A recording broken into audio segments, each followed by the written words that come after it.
Om Swastiastu. Good morning students, how are you? Apa kabarnya anak-anak? Misali harap kalian semua sehat selalu ya, dan tetap semangat untuk mengikuti pembelajaran online ini. Students, di video kita kali ini, kita akan membahas materi kelima, yaitu What does she want to be? Kira-kira topik apa saja ya yang akan kita bahas? Ayo kita lihat bersama. Di materi ini kita akan membahas dua topik. Number 1, professions. Number 2, what does she want to be? Ya, kira-kira tentang apa saja ya? Ayo kita cari tahu. Number 1, professions atau profesi. Materi ini dulu sudah pernah kalian dapatkan di kelas 3 ya. Kita menyebutkan nama-nama profesi atau pekerjaan. Jadi, sekarang kita akan ulang sedikit materinya sambil mengingat-ingat kembali materi yang sudah pernah kalian pelajari ini. Seperti yang kalian lihat, di sini ada gambar Bapak Presiden kita, Bapak Joko Widodo. Di bawah foto beliau adalah nama profesi dalam bahasa Inggris, dan di paling bawah adalah istilahnya dalam bahasa Indonesia. Kita akan belajar menyebutkan nama profesi dalam bahasa Inggrisnya. Repeat after me. President, President. Soldier, Soldier.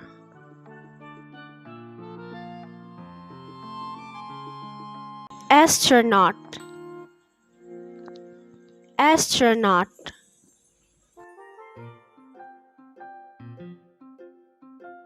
Photographer, Photographer. Architect, Architect. Rider, Rider.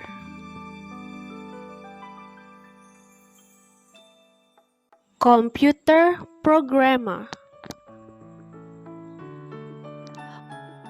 Computer programmer.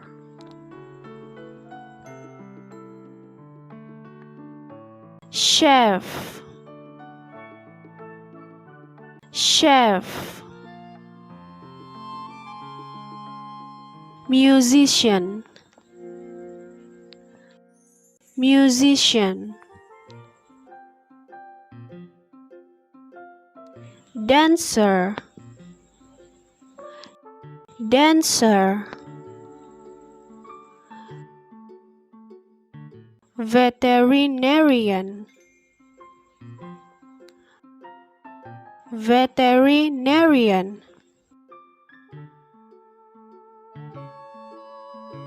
Lawyer, Lawyer. Itu dia tadi ya anak-anak, beberapa contoh nama-nama profesi dalam bahasa Inggris. Kemudian untuk topik yang kedua, what does she want to be? Dia ingin menjadi apa? Kira-kira ada yang tahu kalimat ini digunakan untuk menanyakan apa? Ya, kalimat ini bisa kalian gunakan untuk menanyakan cita-cita. Example 1. Contoh 1. Di sini Miss Sally punya sebuah percakapan antara Rina dan Tony. Ayo kita coba baca. Repeat after me. Rina, What do you want to be?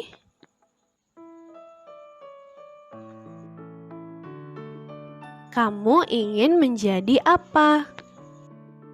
Tony, I want to be an architect.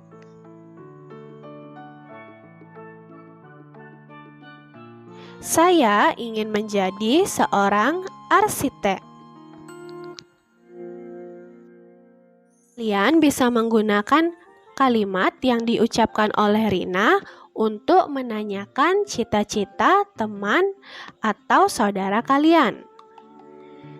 Dan kalian juga bisa menggunakan jawaban yang diberikan oleh Tony untuk menjawab apa cita-cita kalian.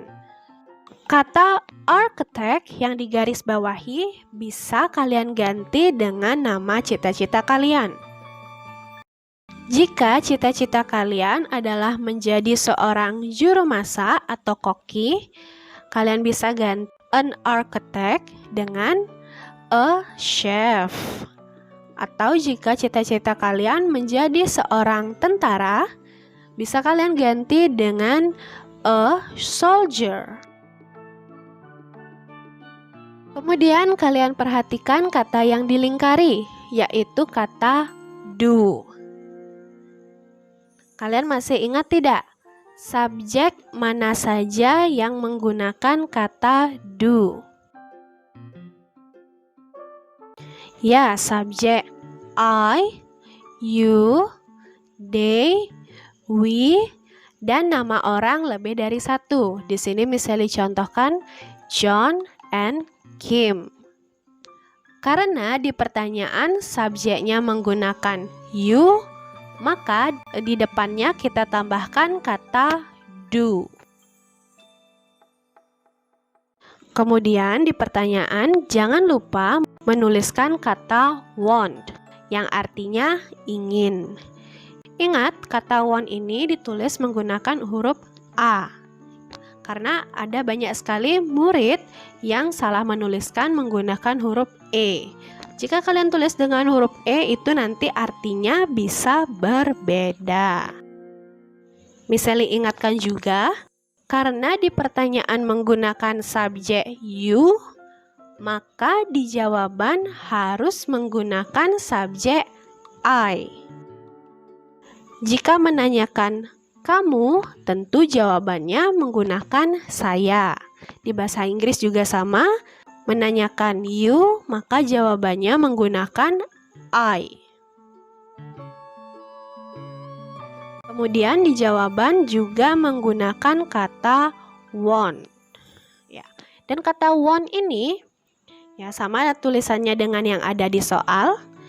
Itu digunakan jika subjeknya I, you, they, we, atau nama orang lebih dari satu. Example 2. Contoh 2. Di sini juga ada percakapan selanjutnya oleh Rina dan Tony. Ayo kita baca.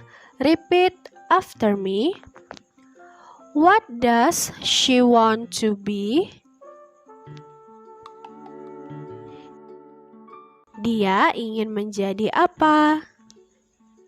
She wants to be a dancer.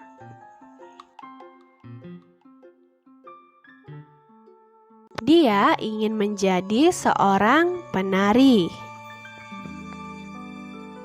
Ya, seperti di contoh yang ditanyakan adalah she atau dia perempuan. Kemudian nama profesi yang digarisbawahi yaitu a dancer bisa diganti dengan nama profesi yang diinginkan atau dicita-citakan. Kemudian perhatikan kata yang dilingkari merah. Jika di contoh sebelumnya menggunakan kata do, maka di contoh ini menggunakan kata does. Ada yang tahu alasannya? Ya, karena di pertanyaan ini menggunakan subjek she. Jadi jika subjeknya she, he, it, atau nama satu orang, misalnya contohkan Sari, maka menggunakan kata das. Kemudian kalian perhatikan kata won yang dilingkari hijau.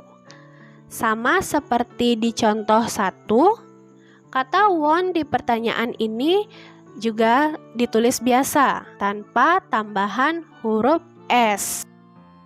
Jadi untuk di pertanyaan, siapapun subjeknya, kata won ditulis biasa tanpa tambahan S. Tetapi berbeda dengan di jawaban. Ya, kalian perhatikan, kata won di jawaban itu ditambahkan huruf S menjadi wons. Penambahan huruf S ini dari won menjadi wons jika subjeknya she, he, it atau nama satu orang. Misalnya ingatkan kembali, jika subjeknya she, he, it dan nama satu orang, di pertanyaan menggunakan kata das dan di jawaban menggunakan wons. Kata won ditambahkan huruf S. Sedangkan di pertanyaan, siapapun subjeknya, kata won ditulis biasa tanpa huruf S. Berikut misalnya sudah buatkan tabel supaya kalian lebih mudah mengingat subjek mana saja yang menggunakan do atau das dan juga mana saja yang kata won ditambahkan huruf S. Kalian bisa pause dahulu videonya dan kalian catat di buku catatan. Students, itu dia tadi materi tentang professions atau profesi dan cara menanyakan cita-cita. Misalnya harap kalian sudah menyimak videonya dengan baik dan dapat memahami penjelasan tersebut. Thank you for watching. Untuk pembelajaran bahasa Inggris hari ini, misalnya cukupkan sampai di sini ya. Kita lanjutkan lagi di pertemuan berikutnya. Misalnya tutup dengan Parama Santi. Om Santi Santi Santi Om. See you, sampai jumpa.